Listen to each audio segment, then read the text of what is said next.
Sorry ass DJ. Welcome to all of you. आप सभी का हमारे यूट्यूब चैनल पर तहे दिल से स्वागत है।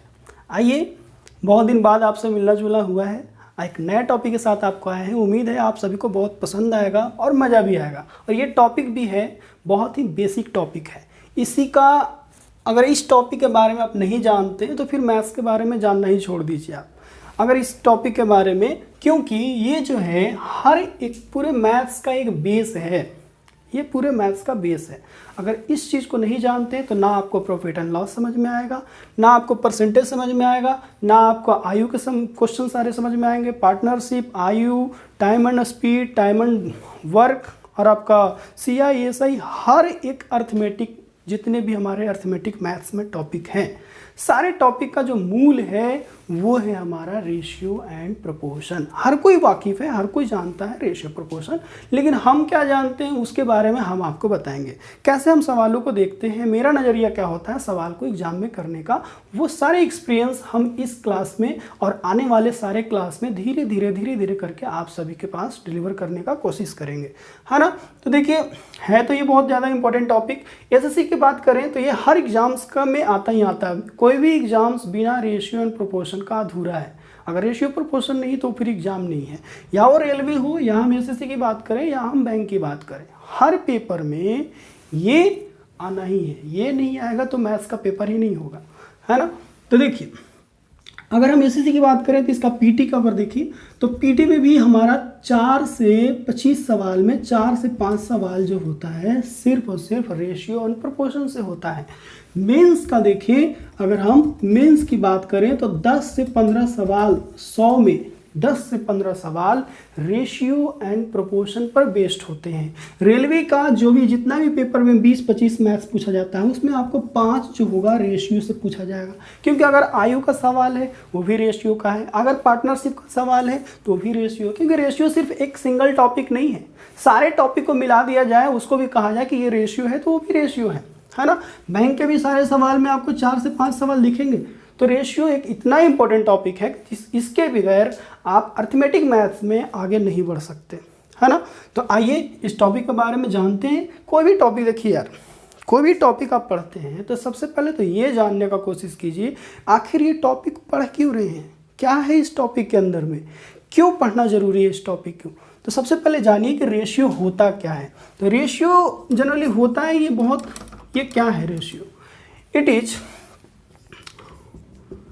lowest, it is the lowest value of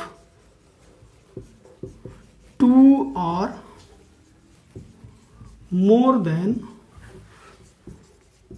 two values, है ना।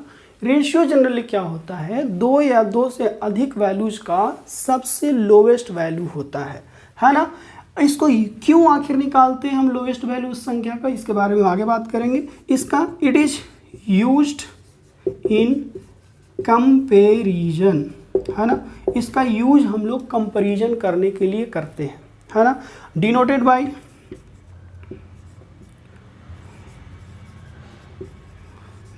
बाय जैसे हम कह सकते हैं A/B and also it is denoted by A/B। इसको हम फ्रैक्शन फॉर्म में लिख सकते हैं, है ना। अब कंपैरिजन के फॉर्म में जैसे हमने अब देखा कि रेशियो जो होता है 2 या 2 से अधिक संख्याओं का सबसे लोवेस्ट वैल्यू होता है। इसको क्यों निकालते हैं हम, तो इसको कंपैरिजन करने के लिए निकाला जाता है ना। कंपैरिजन करने के लिए निकाला जाता है। जैसे कि A एंड B के पास 200 एंड 600 रुपीज़ है। ठीक, आने के लिए हमें क्या करना पड़ेगा, इसको डिवाइड करना पड़ेगा। ये और ये इसको इससे काट देंगे तो ये क्या आएगा 1:3, ठीक है ना। यानी कि A के पास 1 है तो B के पास कितना है 3 है। A के पास 1 है तो B के पास 3 है। ठीक, वैसे ही कंपेरिजन करें, अगर इसके पास 10 होगा तो इसके पास कितना होगा 30 हो जाएगा।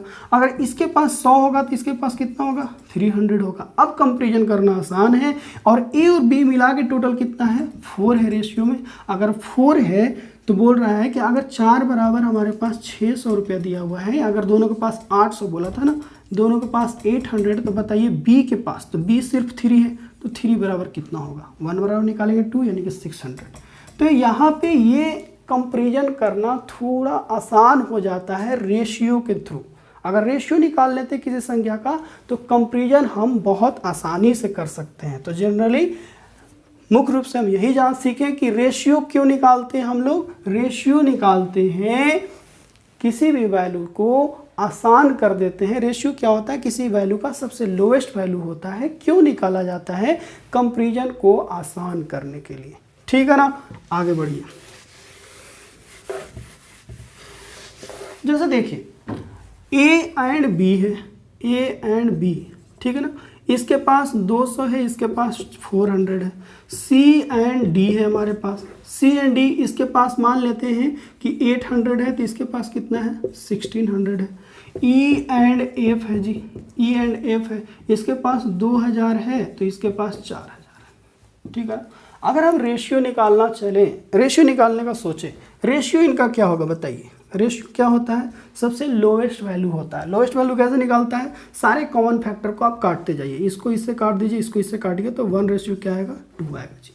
यहाँ भी अगर काटेंगे काटेंगे काटेंगे काटेंगे तो ये 8 से 2 टाइम्स जाएगा तो 1 रेशियो क्या आएगा, 2 आएगा। यहाँ भी काटेंगे तो क्या आएगा, 1 रेशियो 2 ही आ रहा है।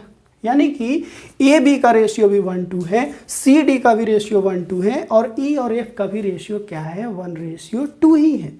तो क्या रेशियो बराबर होने से एक्चुअल वैल्यू बराबर होते हैं। देखिए तो यहाँ इस 1 का वैल्यू 200 है, इस 2 का वैल्यू 400 है, जबकि यहाँ इस 1 का वैल्यू 800 है, यहाँ क्या है 1600 है, यहाँ 2000 है तो यहाँ पे क्या है 4000 है जी। तो क्या रेशियो बराबर होने से एक्चुअल वैल्यू बराबर होगा, नहीं होगा। रेशियो बराबर होने से कभी भी एक्चुअल वैल्यू बराबर नहीं होता है। अगर कहा जाए कि ए रेशियो बी बराबर 2 रेशियो 3 है एंड सी एंड डी बराबर भी क्या है 2 रेशियो 3 ही मान लेते हैं, 2 रेशियो 3 है, तो ये ज़रूरी नहीं है कि जितना पैसा ए के पास है, जितना पैसा बी के पास है, उतना ही ए के बराबर कभी भी सी या फिर बी के बराबर कभी भी डी हो ही जाए, ये ज़रूरी नहीं है। क्यों नहीं है, क्योंकि रेशियो तो किसी भी संख्या का वही आएगा। इसका भी रेशियो सबसे लोएस्ट वैल्यू 1:2 आ रहा है, इसका भी लोएस्ट वैल्यू 1:2 है, इसका वैल्यू, यानी कि यहाँ पे हम कह सकते हैं कि ये बराबर ही, ये x है तो ये कितना है जी 2x है, ये m है तो ये कितना है 2m है, ये n है तो ये कितना है 2n है।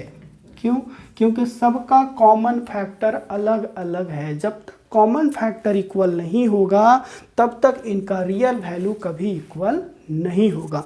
तो एक लाइन में आप याद रखिए कि रेशियो बराबर होने से उनका एक्चुअल वैल्यू बराबर नहीं होता, तभी बराबर होगा जब उनका कॉमन फैक्टर क्या हो, बराबर हो।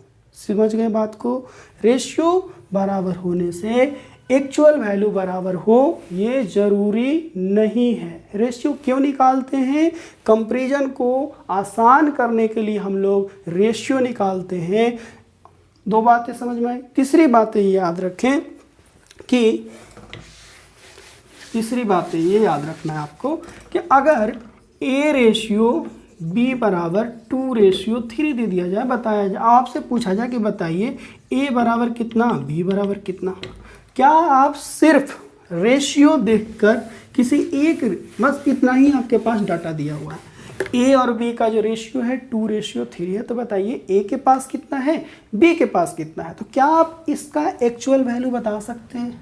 क्या ये बोल सकते हैं ये तो 20 भी हो सकता है तो ये 30 होगा, अगर ये 200 होगा तो ये 300 होगा, अगर ये 400 होगा मान लेते हैं तो ये हमारा 600 होगा, ये हमारा 2000 होगा तो ये हमारा 3000 होगा।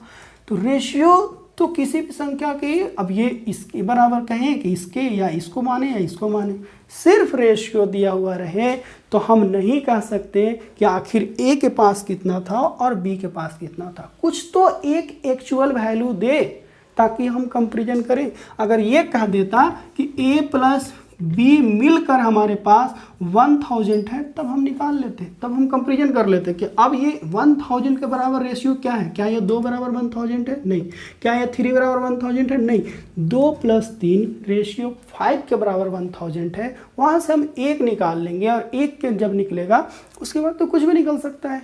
या हमको अगर कहा जाता a माइनस या फिर b माइनस ए बराबर जो है 500 है, तो बताइए ए के बराबर क्या है, तो हमें इस सवाल में कुछ न कुछ एक रियल वैल्यू तो दिया हुआ होना ही चाहिए ताकि हम उससे कंपेयर कर सकें। यहाँ पे कहा है कि b और a का जो अंतर है 500 है। तो अब हम देखना है क्या ये 500 जो है 2 के बराबर है, क्या ये 3 के बराबर है? नहीं, हम इस रियल वैल्यू को किससे कंपेयर कर सकते हैं? तो जो कहा गया है सवाल में उसी से कंपेयर करेंगे।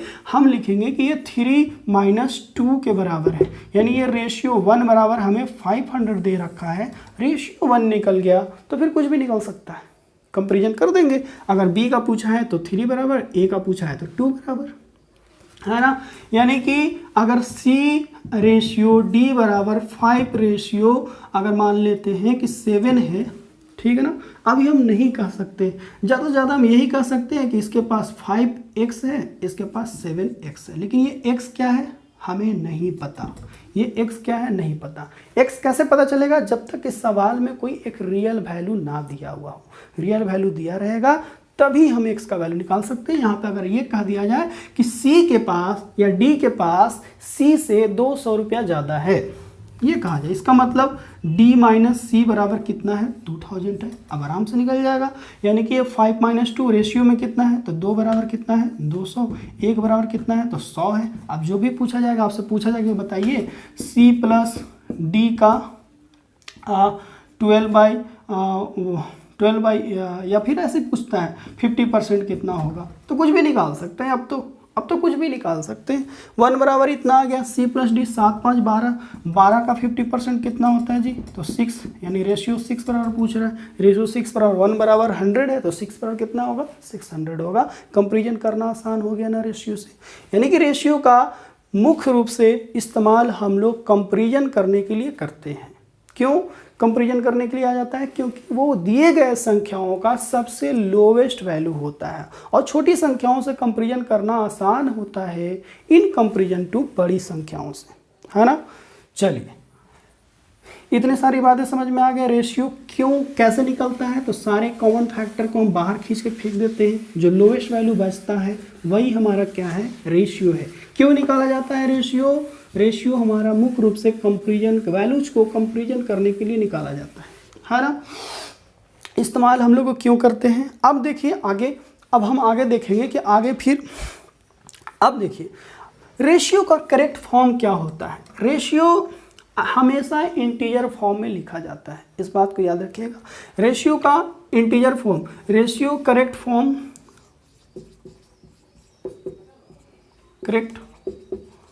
फॉर्म ऑफ रेशियो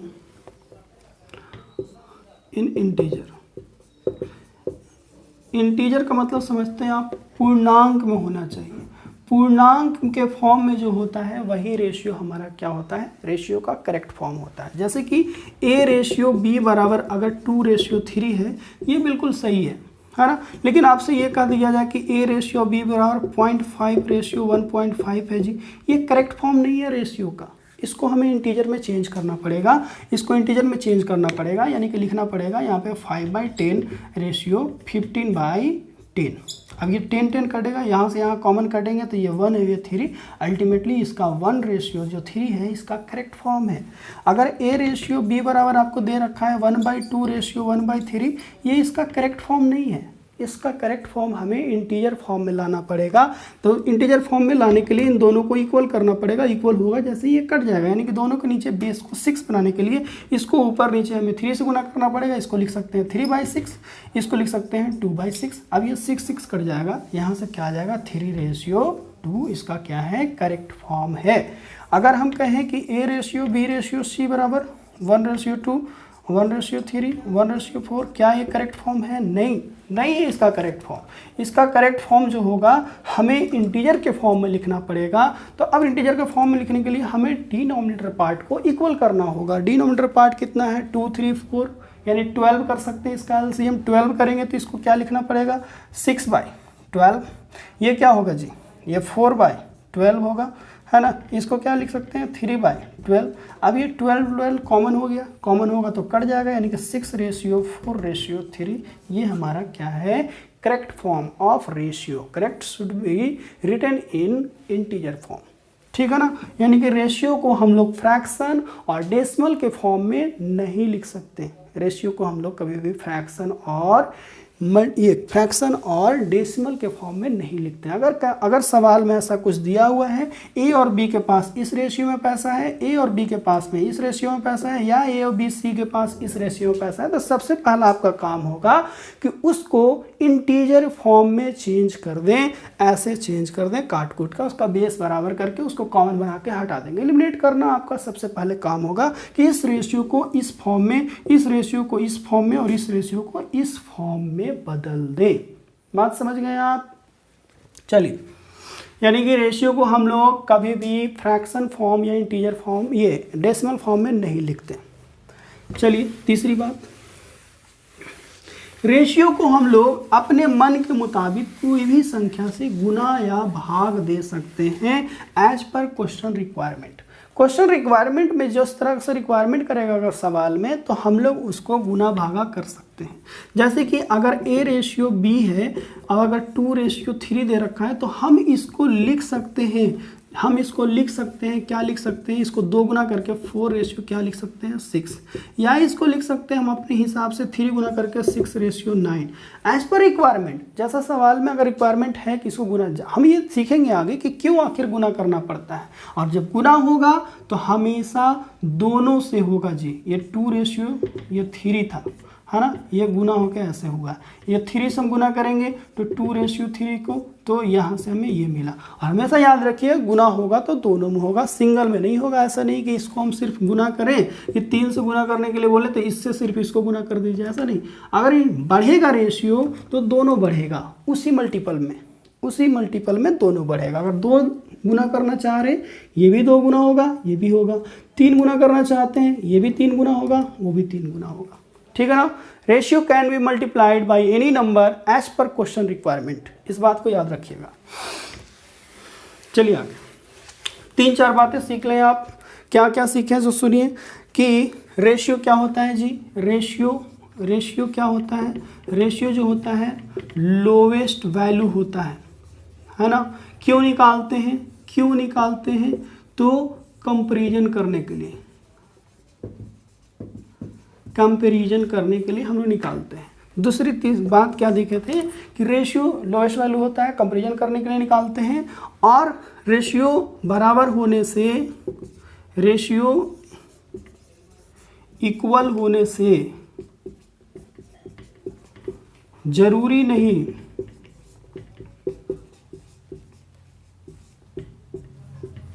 कि एक्चुअल वैल्यू भी बराबर हो जाए, एक्चुअल वैल्यू भी इक्वल हो जाए। ठीक है, दूसरी बात। तीसरा, ratio must be in integer form, है ना। डेसिमल या फ्रैक्शन नहीं कर सकते। फोर्थ में आपको जाना है, ratio can B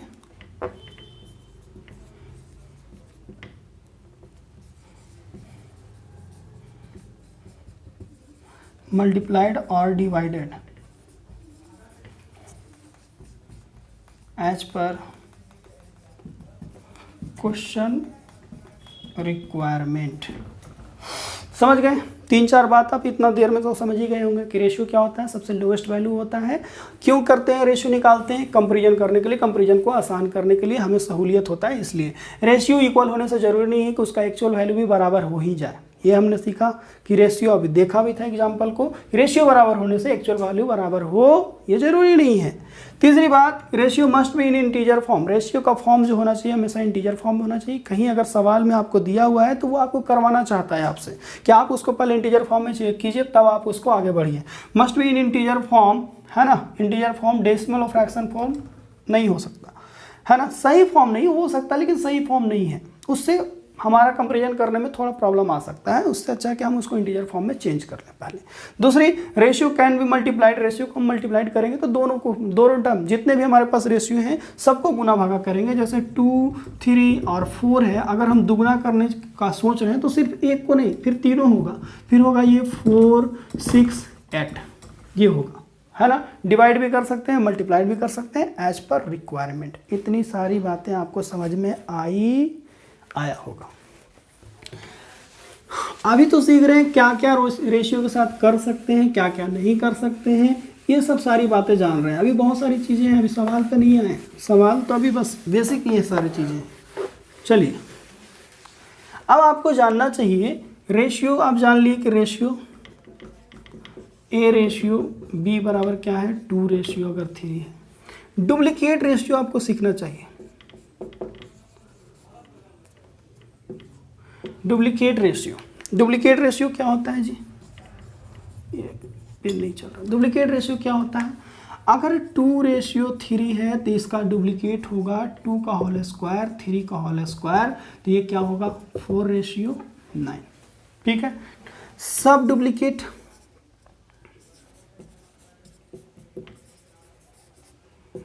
duplicate ratio क्या होता है ये भी आप जान लीजिए।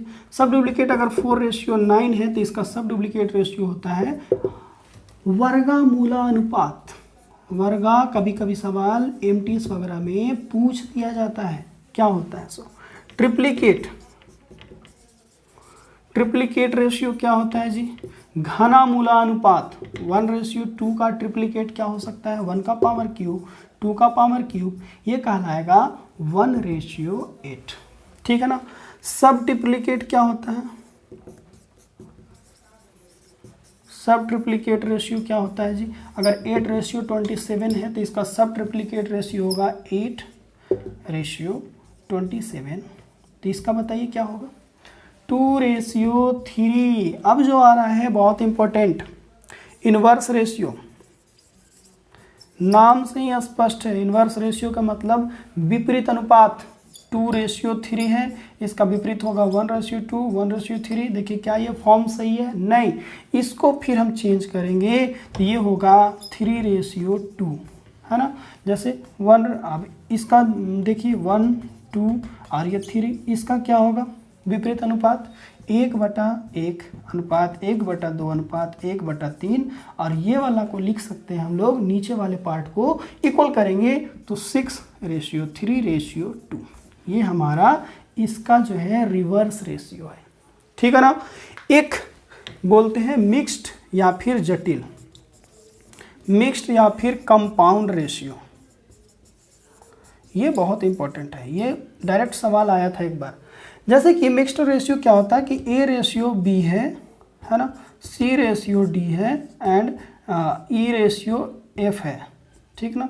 तो इसका मिक्स्ड रेशियो क्या होगा, मिक्स्ड जो होगा आपस में सारे गुना हो जाते हैं। जैसे कि A को गुना कर दीजिए C से, गुना कर दीजिए D से, E से रेशियो। अब इधर लास्ट वाले को B को गुना कर दीजिए D से, गुना कर दीजिए F से। ये हमारा क्या है, मिक्स्ड रेशियो है। यानी कि फर्स्ट वाले टर्म को एक साथ गुना कर दीजिए एंड लास्ट वाले टर्म को लास्ट वाले टर्म से एक साथ गुना कर देने के बाद जो रेशियो मिलता है वो इन तीनों रेशियो का मिक्स्ड रेशियो कहलाता है। बात समझ गए आप। अब देखिए, इसको आप लिख सकते हैं, ये है 2x एंड ये क्या है 3x, जबकि ये हमारा 4x² है और 9x² है जी। कभी भी इसको 4x या 9x मत मानिएगा, क्योंकि ये 2 बार गुना करने से आया है। कहीं ना कहीं 2x गुना 2x करने से 4x आया है, 3x गुना 3x करने से 9x आया है। तो कहीं किसी भी चीज़ का ये डुप्लीकेट रेशियो दिया हुआ है। जैसे आपको दिया जाएगा कि किसी भी स्क्वायर का एरिया का रेशियो, स्क्वायर्स एरिया का रेशियो दिया हुआ है ना, 4 या फिर मानिए 16:25। तो ये क्या है जी, ये 16x मत मानिएगा, 16x² है और ये हमारा 25x² है। इसका साइड का रेशियो होगा 4x और ये क्या होगा 5x होगा। ठीक है ना। ठीक वैसे ही अगर ये x है, ये 2x है, तो ये हमारा x क्यूब है जी, और ये 8x क्यूब है क्यूबा अनुपात में। समझ गए बात को? क्योंकि इसमें 3 बार गुना करते हैं, 1 गुना 1 गुना 1 गुना 1, तब जाके हमको मिलता है ट्रिप्लिकेट रेशियो। 2 गुना 2 गुना 2 करने से 8 मिला, 3 times 2x 2x 2x 2x गुना होने से हुआ है 8x का पावर क्यूब। तो इसका जब हम लिखेंगे तो ऐसा लिखना पड़ेगा। अगर डुप्लीकेट रेशियो है तो उसमें x स्क्वायर करना पड़ेगा, ट्रिप्लिकेट रेशियो है तो x क्यूब करना पड़ेगा। x से काम नहीं चलेगा। कभी कभी ऐसा करके लोग गलती कर देते हैं। जैसे आपको यहीं पे दे दिया जाता कि बताइए स्क्वायर का, अगर x का, जैसे कि अगर इसका 400, पहले वाला स्क्वायर का एरिया जो है 400 है, तो बताइए इसका भुजा कितना है। अब लोग मान लेते हैं कि 16, इसका जो साइड का रेशियो होगा, साइड का वो होगा 4:5। 16 बराबर 400 मान लेते हैं, तो 1 बराबर कितना होगा जी?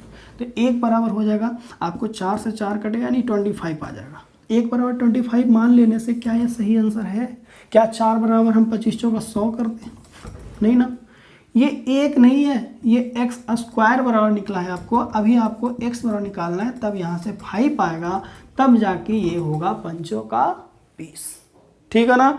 तो कभी भी स्क्वायर का एरिया दिया हुआ है तो आप उसमें इतना हमेशा याद रखिएगा कि वो डुप्लीकेट रेशियो है, क्योंकि 2 बार साइड को गुना करने से ये 16 मिला है, 2 बार गुना करने से ये हमारा 25 मिला है। तो कहीं ना कहीं उसमें x हमारा 2 बार आया है, और साइड में चूंकि x भुजा 1 होता है तो 1 टाइम्स आया होगा x, तो इसमें हमारा x 2 बार छुपा हुआ है। तो जब भी लेंगे तो x स्क्वायर के बराबर आएगा, वो 1 के बराबर नहीं आएगा। ठीक है ना? समझ गए इतनी बात? डुप्लीकेट रेशियो क्या होता है? किसी भी संख्याओं का स्क्वायर कर दीजिए तो डुप्लीकेट रेशियो निकलेगा। सब डुप्लीकेट क्या होता है? वर्गमूला अनुपात। वर्ग को मूल अनुपात में चेंज कर दो, वर्गमूला अनुपात कहलाता है। ट्रिप्लिकेट क्या होता है? नाम से स्पष्ट है कि ट्रिपल कर दो, यानी कि क्यूब के फॉर्म में लिख दीजिए, तो वो होता है घना अनुपात। घना मूला अनुपात को अंग्रेजी में बोलते हैं सब डुप्लीकेट, सब ट्रिप्लिकेट रेशियो, तो ये हो जाएगा। यह आपको इनवर्स रेशियो क्या कहता है? नाम से स्पष्ट है, विपरीत रेशियो, यानी कि रिवर्स, विपरीत कर दीजिए, विपरीत हो गया। कंपाउंड या फिर मिक्स्ड रेशियो, मिश्रित रेशियो, कभी कभी डायरेक्ट एमटीएस में देखा गया है पेपर, 2:3, 3:4, 4:5 का मिक्स्ड फॉर्म में लिखिए, तो क्या होता है कि इसका फर्स्ट टर्म आपस में गुना हो जाता है, लास्ट टर्म गुना हो जाता है, तब जाकर जो रेशियो मिलता है उसको हम लोग बोलते हैं, क्या बोलते हैं? Inverse ratio. Sorry mixed ratio और कंपाउंड रेशियो बोलते हैं। समझ गए इतनी बात? रेशियो के बारे में इतना समझ में आया। सब सारे के सारे रेशियो के कंसेप्ट हैं। रेशियो क्या होता है, रेशियो क्यों निकालते हैं, रेशियो को कैसे लिख सकते हैं, क्या कैसे नहीं लिख सकते हैं, किसके बराबर हो सकता है, किसके बराबर नहीं हो सकता है। रेशियो के सब प्रकार हैं, डुप्लीकेट, सब डुप्लीकेट, ट्रिप्लिकेट, सब ट्रिप्लिकेट, इनवर्स और मिक्स्ड रेशियो। समझ गए? आज की बात इतना ही तक। नेक्स्ट क्लास में हम लोग सीखेंगे प्रोपोर्शनल क्या होता है, और प्रोपोर्शनल से बहुत सारे सवाल बनते हैं, जैसे कि मीन प्रोपोर्शनल क्या होता है, इस संख्याओं में क्या जोड़ दिया जाए, क्या घटा दिया जाए कि आपस में प्रोपोर्शनल हो जाए। ये 2-3 टाइप का जो सवाल आता है उसको हम लोग नेक्स्ट क्लास में सीखेंगे। वेट कीजिए कल तक, कल फिर मिलेंगे प्रोपोर्शनल के साथ। उम्मीद करते हैं आप सभी को ये सारी बातें समझ में आई होंगी। देखिए छोटे छोटे तिनका अगर ऐड करेंगे अपने नॉलेज में तभी वो एक बड़ा बनेगा। आप बस डायरेक्ट क्वेश्चन पे मत आया कीजिए, क्वेश्चन बनाने से पहले क्वेश्चन बनने के लिए जितने भी हमारे पास हथियार हैं उनको मजबूत कीजिए, फिर तो हमला बोलेंगे ही हम, है ना। हमला बोलने के लिए सबसे पहले हथियारों को कलेक्ट करना, गोला बम बारूद कलेक्ट कीजिए। तो गोला बम बारूद यही सब है टीचिंग मैथ्स का। छोटी छोटी बातों को आप ध्यान रखिए, इसको नोट डाउन करना सीखिए कि हाँ ये होता है, वो होता है, ऐसे होता है, क्यों होता है, रेशियो क्या होता है। ये सब बेसिक है। अभी मेथड्स में नहीं आए कि मेथड्स में क्या क्या रूल्स हैं, रेशियो कैसे कैसे सॉल्व होता है। अभी तो रेशियो होता क्या है यही देख रहे हैं। ठीक है ना। मिलते हैं नेक्स्ट क्लास में। तब तक के लिए आप सभी अपना ख्याल रखें, घर पर रहें, सुरक्षित रहें, मास्क लगा के घूमा करें, ज़्यादा बाहर ना निकला करें। ठीक है ना। ठीक है। Thank you. जय हिंद।